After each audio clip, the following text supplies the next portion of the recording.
The Northwest Territory was acquired in 1783. However, even though the land was believed to be acquired, natives refused to surrender this land. There were frequent skirmishes between the new settlers and natives. Oh, wow! The new U.S. government didn't really want war with the natives, so treaties and exposing the natives to diseases that would dwindle their population would work in the meantime. In 1786, a Revolutionary War vet, Benjamin Stites, arrived in this area to trade with the locals. When Stites arrived, the locals had recently been raided by a native tribe. Stites organized a posse, crossed the Ohio River, and chased the thieves. After the chase was abandoned and Stites was riding back through southwest Ohio, Stites was impressed with all the rich, fertile land that he saw. At the next Continental Congress, Stites asked for land inspectors to come check out the area, which captured the attention of this dude. John Cleves got the idea of establishing a trade center along the river and began drawing up the plans. 300,000 acres of land were bought for 67 cents per acre. The charter to develop this land became known as the Miami Purchase. In 1788, nearly 5,000 people came to this area. Ben Stites bought 20,000 acres of land and he organized a group of settlers who settled in an area about 1 mile west of the Little Miami. This was the first establishment in the present-day Cincinnati area on November 18, 1788. This area became known as Columbia. A second settlement would be formed shortly after by these men.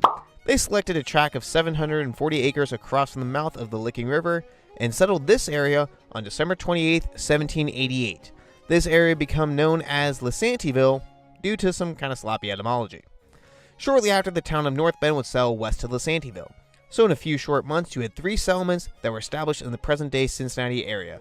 The early goals of these 3 settlements were simple: food and shelter, protection from natives, and establish dominance over the other settlements. Columbia residents realized their land frequently flooded and moved back from the river to the bottom of the hills and abandoned their settlement. North Bend had a hilly layout, making trade and travel difficult. Out of these 3 settlements, a clear favorite began to emerge. Because of Lasantieville's success, this settlement was picked to be a garrison town as well. Fort Washington would be strategically built to this location in 1789 to act as security from native warfare, but it also stimulated trade in the area as well. 11 families and 24 men were settled in Lasantieville in its first few days. At this time, Lasantieville was not much more than a few families, Fort Washington, and log cabins. Lasantieville was visited by the governor of the Northwest Territory on January 2, 1790. He was there to inspect Fort Washington and the new settlement. St. Clair approved of everything upon his visit, except for one thing. St. Clair did not like the name Lasantieville. You see, St. Clair was a part of an organization called the Society of Cincinnati. This organization was founded to commemorate the American Revolution and the founding of the United States. The Society of Cincinnati is named after Lucius Quintius Cincinnatus, who I don't have time to talk about, so here is a brief summary. And on January 2nd, 1790, the name of Lasantieville was changed to Cincinnati. Oh. The armies that trained at Fort Washington routinely got their butts thoroughly kicked in campaigns against the natives. After several failed campaigns, including the Battle of 1,000 Slain, St. Clair was relieved of his duties and was replaced by General Mad Wayne Anthony. On August 20th, 1794, Anthony met the natives near present-day Toledo and defeated them in the Battle of Fallen Timbers. Over the following months after the battle, native chiefs would be brought in to sign the Treaty of Greenville, which surrendered much of Ohio to white settlement. It was also believed that the natives that lived in close enough proximity to these new white settlers would eventually be killed off by diseases. One of the lieutenants in the army was a lad named William Henry Harrison. Harrison would develop into a very successful politician, and several decades later, Harrison would go on to become the 9th President of the United States of America. That's right, Cincinnati kiddos. A man that was once leading some of the most influential military campaigns and living and training in Cincinnati went on to become president alongside the likes of these great men. This could be you. Dream big, Cincinnati kiddos. This could be you. William Henry Harrison, the 9th President of the United States of America. Would die a few weeks later. Following the Treaty of Greenville, Cincinnati's efforts would be redirected. There wasn't much of a need for Fort Washington anymore, and it would be dismantled in 1808. Up until this point, Cincinnati was mostly a garrison town, with a few families and log cabins, but following the war, Cincinnati seemed calm enough for more families to feel comfortable enough to move into. Cincinnati would officially be established as a village in 1802, and Cincinnati would get their first mayor that same year, and Ohio would be admitted as a state 1 year later. The city needed a way to grow and develop for the families moving in, but the manufacturing in Cincinnati was not very successful at this time. Cincinnati did have a successful steam mill, but it burnt down. It was believed that agricultural trade would be the way for Cincinnati to grow. However, up until this point, not much surplus trade extended from Cincinnati to neighboring towns. The key transport this time was the flatboat, which worked really well for going downstream, not so well for going back up. The keelboat was a slight improvement, opening up a lot of trade between Cincinnati and Pittsburgh. Yuck. However, things would change drastically with the introduction of the steamboat in 1811, completely revolutionizing Cincinnati by opening up trade for Cincinnati. Cincinnati would also become a major steamboat construction center. In the 19th century, visionary men who helped transform American cities were referred to as boosters or boomers. No, not those boomers. These boomers. Cincinnati's boomers' visions for their cities were limitless. They wanted Cincinnati to become a densely populated urban center and to become a major player on the world stage. Their attempts at accomplishing this involved agriculture by attracting outsiders to Cincinnati through food markets, but also creating elaborate transport schemes to ship product. Cincinnati had built 6 roads connecting trade to neighboring towns. However, their main effort seemed to focus on opening up water trade routes to the interior of Ohio by constructing canals. The most ambitious water route idea was the possibility of constructing a canal that would connect the Ohio River in Cincinnati to the Great Lakes. In January of 1825, construction would begin on said canal. The water route was named the Miami-Erie Canal and would be completed 3.5 years later in January of 1829. The canal originally connected Cincinnati to Dayton, and in 1831 extended all the way from Dayton to Toledo. The canal was an immediate success, causing trade to explode in Cincinnati. The Miami-Erie Canal is one of the most ambitious and marvelous accomplishments in Cincinnati's history. A 275-mile hand-dug canal that ran along present-day Central Parkway is one of the most important aspects of Cincinnati's history. The Miami-Erie Canal, one of Cincinnati's most amazing accomplishments, was also an open sewage that people swam and drank out of. Cincinnati's economy would stagnate in the 1820s after several recessions across the decade. Some of this economic stagnation and anxiety would culminate in violence. In 1829, riots broke out for several days across Cincinnati after many whites had become paranoid that black residents were taking their jobs. They took our job! Riots broke out across Cincinnati when white supremacist groups attacked these black homes and businesses. These were some of the first major riots to break out across Cincinnati, but it would not be the last. But before we discuss that any further, let's stop and look at where Cincinnati is at this time. The year is 1830. Cincinnati has emerged as a top 10 most populated city in the United States. Cincinnati would become the first Midwest city to do so, and Cincinnati would stay in the top 10 until the turn of the century. A city that just a few decades prior was a little more than a settlement in the wilderness. Cincinnati was now a cornerstone of the budding United States, complete with steamboats, canals, factories, markets, and an exploding population. But no cheese conies yet. Cincinnati was now being nicknamed Queen City of the West, and the expectations for the city were limitless. Cincinnati over the next few decades would start to face an obstacle, however. Something that had been responsible for the city's growth was now not beginning to be as impactful. The rivers and the canals. These means of transport were specifically the reasons why settlers picked this location to build the original Santiville settlement just a few decades prior. These means of transport were starting to be outdone by another means of transport. Chugga chugga.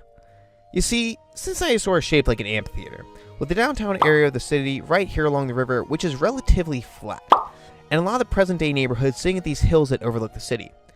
The hilly layout of Cincinnati may make for great views for restaurants. However, regardless of what Polar Express might tell you, trains actually have difficulty climbing hills. Great to visit Cincinnati if you wanted to go on water, but not as convenient for trains. Cincinnati would have to adapt if Cincinnati wanted to keep up with other booming cities across the United States. Well, good news for Cincinnati. A new industry would begin to explode across the Queen City.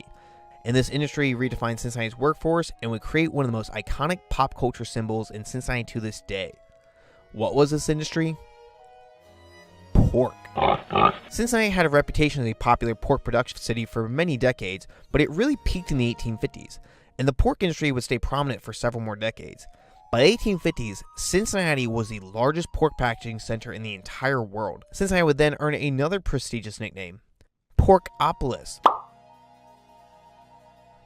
You see, kids, let me take a minute to tell you about how the actual pork production would be done in the slaughterhouses. You see, kids, they would take the hogs up the top floor. Once they got the pigs up there, they would use a sledgehammer, and then they Then after that, they would clean up all the blood. Aside from the meat from the hogs, the other parts of the pigs could serve purposes as well. Some of these products are what helped create one of the most successful organizations to ever come out of Cincinnati. Procter & Gamble. P&G still exists today as a global organization and is one of the largest employers in all of Cincinnati. In their earliest days, P&G were creating some of their products such as soap from pig fat. The pork production was great for everyone, except for the hogs. Other industries employed hundreds of Cincinnati residents as well as gave them craftsmanship skills. Cincinnati was doing so well that this dude wanted to give us a gift. A nice observatory in 1843. Now, all these industries also required a high volume number of people to work. So you're wondering, where does Cincinnati get all these people to work these jobs? Up until this point, most of the residents of Cincinnati were English or Scottish. But a new group of immigrants were about to arrive in Cincinnati and leave a lasting impact on the Queen City. Who were these people? Germans.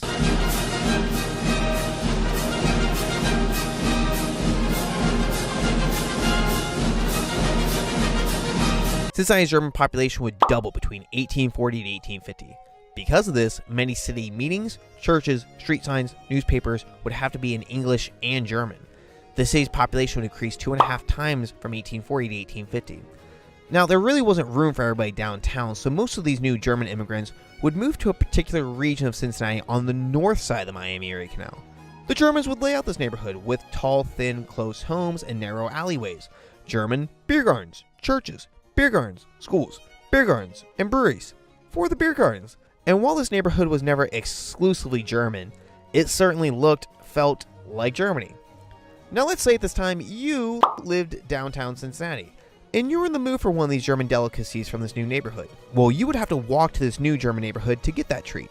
So when Cincinnati residents would walk into this neighborhood, they described it like they felt like they had literally stepped directly into Germany. And when they were walking over the canal to come to this neighborhood, they felt like they were walking over the Rhine into Germany. These Germans faced problems and hardships as well as discrimination like many new immigrants would. Many of them would prevail because plenty of them possessed skills that allowed them to have a solid quality of life. Over the Rhine also gave some flavor to Cincinnati as a unique subculture that would eventually penetrate in just the culture. Many of these Germans pouring into Cincinnati were also Jewish. The potato famine in Ireland drove many from their homes in Ireland, so in just a few short decades, many Germans, Irish, and Jews came to Cincinnati, and despite many of them providing workforce, innovation, and beer to Cincinnati, many of the original Cincinnati residents grew hostile and suspicious of these new immigrants, concerned that they would take their jobs. They took our job! The cultures clashed as well. For example, many of the English Cincinnati residents thought the Germans and Irish were degenerates who drank way too much. Yet the Germans and Irish thought the English residents were lame wet blankets who didn't even want to get drunk after church on Sunday. Nerd! This animosity between all these groups would boil over into actual policy and job hiring practices as well, and eventually, immigrants would soon become victims of violence. In 1841, race riots broke out again when Irish immigrants, paranoid that black residents were taking their jobs, They took our jobs! attacked black neighborhoods around Cincinnati. In 1855, this racial tension would boil up again. During local elections in 1855, Cincinnati natives got hundreds of thugs to seize ballots on voting day in Over the Rhine, leading to 3 days of violence between Cincinnati natives and the Germans in Over the Rhine. This violence was driven by paranoia and hostility towards immigrants, changing Cincinnati's cultural makeup. However, by the mid-1800s, the problems of America's racial identity extended beyond just Cincinnati. Much national controversy around race began to bubble up across the nation, especially in the South, with the conversation over the extension of slavery, leading to a little something called the Civil War. To go over a detailed history of Cincinnati during the Civil War would probably be a video on its own, which I'll probably make in the future, so, again. But to really oversimplify Cincinnati during the time of the Civil War, Cincinnati was a prominent northern trade city with strong ties to the South. Originally, Cincinnati kind of just wanted to stay out of the war. The attack of Fort Sumter altered Cincinnati's fence-sitting position, and training facilities sprung up across the Cincinnati area. The war early on hit Cincinnati financially hard, as well as the fighting early on went really well for the Confederacy. Cincinnati would eventually become directly exposed in these attacks. In September of 1862, Confederate troops marched through Kentucky and were expected to make their way to Cincinnati. Martial law was called in, and every Cincinnati man of military age was instructed to take to the hills of northern Kentucky to protect the city. In 48 hours, a bridge spanning the Ohio River was constructed by city engineers for tens of thousands of soldiers to cross to fortify their homes. Cincinnati would go on to repel these attacks, and the Confederates departed. Okay, fast forward in Cincinnati's history a little bit. Oh, too far. Okay, there we are. Alright, Civil War ends. So celebrations erupt across Cincinnati, but the celebrations would be short-lived. After 5 days, the news of Abraham Lincoln's assassination would arrive in Cincinnati. Now, one man who was in Cincinnati at the time was made aware of the news. The assassin's brother. John Wilkes Booth's brother was performing at an opera house in Cincinnati when the news arrived, and he was forced to flee the city. Okay, now what were some other key events or figures from Cincinnati during the Civil War? William Sherman and Ulysses S. Grant used a prominent hotel in Cincinnati called the Burnett House to discuss Civil War strategy. The strategy discussed would eventually become known as Sherman's March to the Sea. Cincinnati resident George Pendleton was a Democratic vice president nominee running against Abraham Lincoln in the 1864 election, but he lost. The Harriet Beecher Stowe House is in Cincinnati. Harriet would live much of her life and get married in Cincinnati. Harriet would go on to write one of the most prominent anti-slavery pieces, Uncle Tom's Cabin. People such as Levi Coffin moved to Cincinnati to assist slaves escaping on the Underground Railroad. People like John Rankin used his home as a sanctuary for nearly 2,000 slaves. Now, as many people know, Cincinnati was a stop on the Underground Railroad, but not every citizen of Cincinnati had the same opinion of slavery. In 1836, mobs actually attacked an abolitionist newspaper office in Cincinnati, and despite Cincinnati being just north of the slave line border, many freed slaves traveled much further north. Many black residents living in Cincinnati were forced to live in a region of Cincinnati known as Bucktown or Little Africa. The areas were far below par to meet even the most basic living conditions. Faced with discrimination in job hirings, black people were forced to take the most undesirable and lowest paying jobs. Competitions for these more desirable jobs would be fought over between poor Irish and black people. Violence between these two groups on July 10, 1862, and lasted for a week after the Irish had become paranoid that the black residents were taking their jobs. They took our job! This violence forced many black people in Cincinnati to flee into the hills around the city.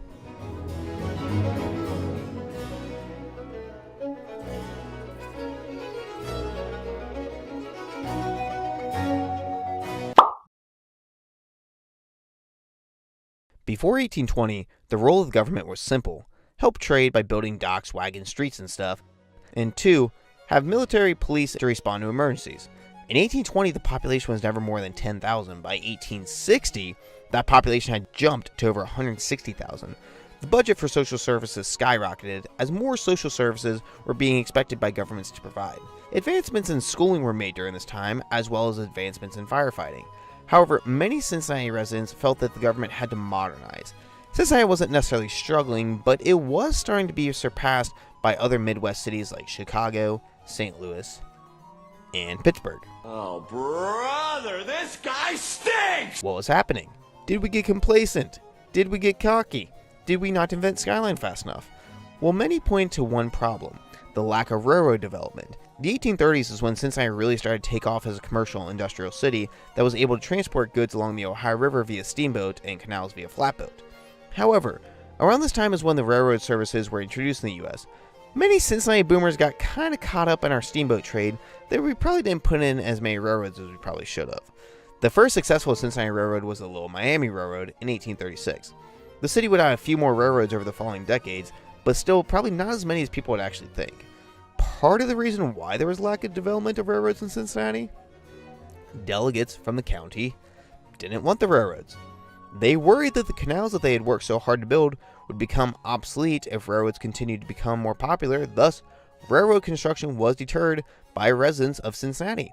However, this didn't stop the rest of Ohio and the Midwest from building railroads. These railroads helped propel neighboring cities, as trains were much more efficient than water travel. For example, a river trip from Cincinnati to Pittsburgh This guy stinks! would take 3 days on the water, but only 15 hours by train.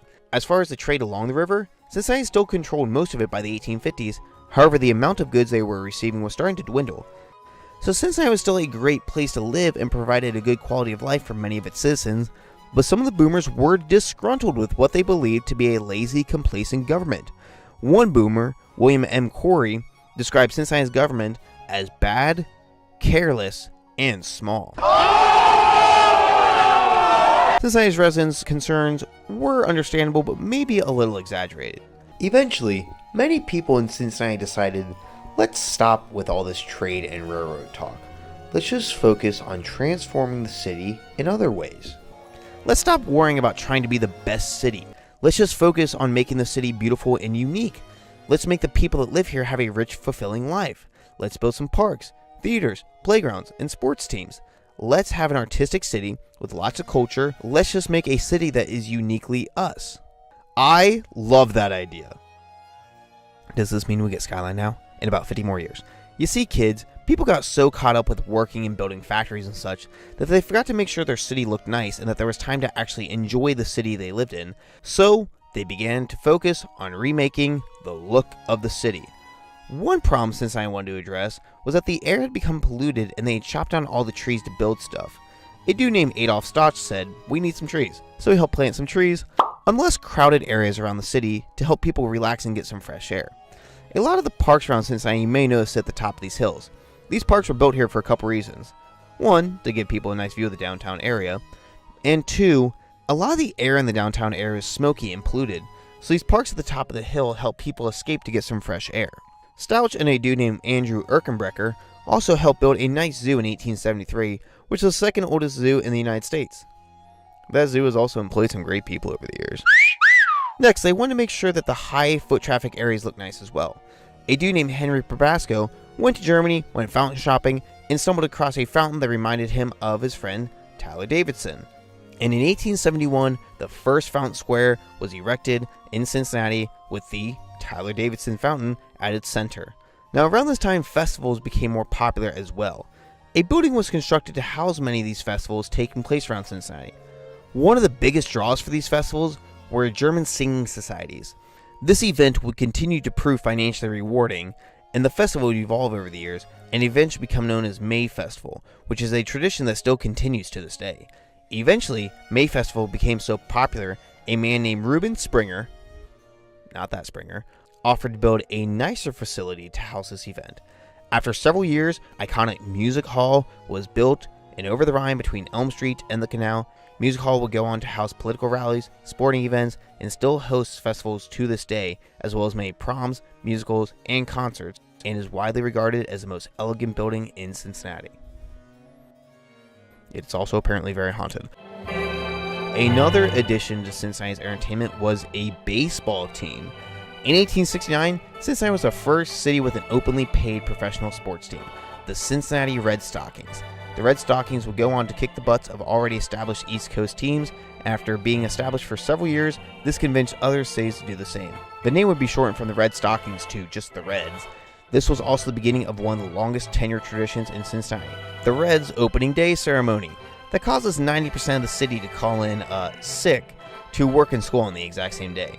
The Reds would eventually go on to host their first night game, win 5 championships, create one of the most dominant teams ever assembled in the Big Red Machine, and have 10 players enshrined in the Baseball Hall of Fame. It should be 11. In 1858, this dude left in his will money for the city to build a university that would emerge in an area about 10 minutes north of downtown. The University of Cincinnati credits the year 1819 as the year they were founded. The founding of the University of Cincinnati is kind of convoluted. If you're really curious, you can pause the screen and look at this amazing chart I drew. Now, during this time, major breakthroughs came in Cincinnati, such as the founding of Cincinnati Bell in 1873, actually 3 years before the invention of the telephone. I had to Google it to make sure, but yeah, that's what it says. Cincinnati opened a magnificent library in 1874 as well. Cincinnati, in a couple short decades, became a rich cultural city, while providing financial stability as well. So another problem Cincinnati had to address was how crowded Cincinnati had become. Cincinnati was one of the most densely populated cities in the country at this time. Cincinnati around this time would annex a decent amount of land. Despite the annexation of land, if you had to walk everywhere, that means you had to live close to where you worked. In the early part of the 1800s, everyone was living down by the river. Just a few decades later, some of the biggest draws around Cincinnati were in Over the Rhine, Mount Adams, and Clifton. Many Cincinnati residents would stay confined to live in the busy downtown area and visit these attractions around the city in their free time. The citizens wanted an easier way to transport. A first step was taken when the Roebling Suspension Bridge was completed in 1866. It was the world's first and longest suspension bridge. The bridge allowed residents to move back and forth from Cincinnati to northern Kentucky. Because of this bridge, it was actually easier at one point to get from downtown Cincinnati to northern Kentucky than it was to get from downtown to any of the neighborhoods surrounding Cincinnati. Later in 1890, another bridge would be built connecting Newport, Kentucky to Cincinnati.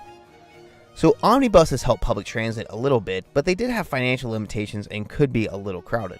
Streetcars helped cut foot traffic down, but primarily streetcars transported people locations they could already walk to if they absolutely needed to. Now, remember how I said that some of these locations were picked to be built strategically at the top of the hills to get some fresh air away from the crowded city? Problem was, how are you supposed to get to the top of the hills? You didn't want to walk to the top of these hills, and horse-drawn carriages could still take several hours. So while these changes helped move people around downtown and over the Rhine, there still remained the question: how do we move people to the top of the hills?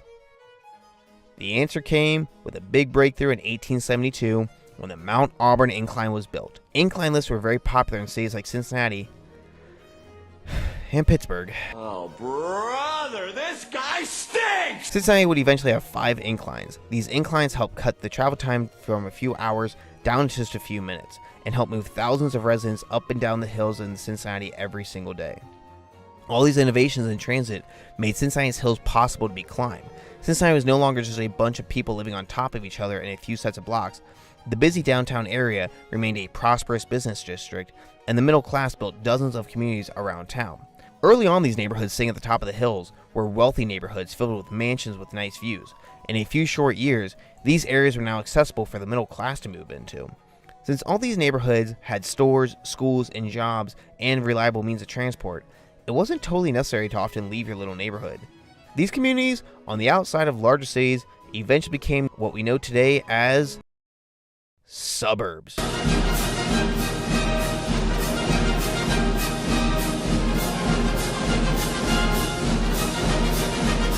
For the first time, people had more of what they needed in their homes, and anything they didn't have was always just a quick walk or a trolley ride away.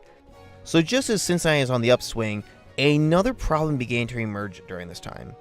Many in Cincinnati felt that crime and debauchery started to become a problem across the city. In the 1870s, a moral panic swept across Cincinnati as crime was skyrocketing. Well, all this tension would come to a boiling point on Christmas Eve, 1883. That night, a Cincinnati man named William Kirk would be robbed, strangled, beat, murdered by 18-year-old William Berner and 19-year-old Joseph Palmer. Each man would get their own individual trial. Berner's trial would become highly publicized. In Berner's testimony, he attempted to throw Palmer under the bus and blamed Palmer entirely for the murder of Kirk. The judge found Berner not guilty of murder, but of manslaughter. And while manslaughter does carry a softer charge than murder, the judge gave Berner 20 years in jail, which is a pretty harsh sentencing for manslaughter. However, this conviction still wasn't good enough for outraged citizens that wanted to see Berner get convicted of murder. Now, a little context.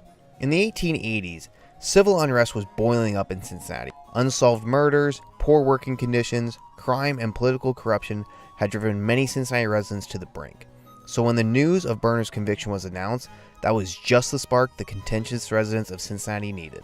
And all this unrest came to a boiling point on March 28, 1884. That day, thousands gathered outside Music Hall to protest the verdict. An angry mob of nearly 20,000 marched their way across town outside the jail behind the courthouse. The police cleared out the mob with arrests and gunpowder. The next day, the mob returned in bigger numbers. Police set up barricades across the city and manned stations around the town. The mob began shouting, hurling bricks. Eventually, the mob stormed past the line of police and stormed into the courthouse. The mob set fire to the courthouse, engulfed the whole court in flames, as well as firing their guns at the officers and killing and injuring several in the process. The Ohio National Guard had to be dispatched to the courthouse to help clear the mob. From the beginning to the end of the rioting, hundreds were injured and dozens were killed, and the courthouse was reduced to a pile of rubble.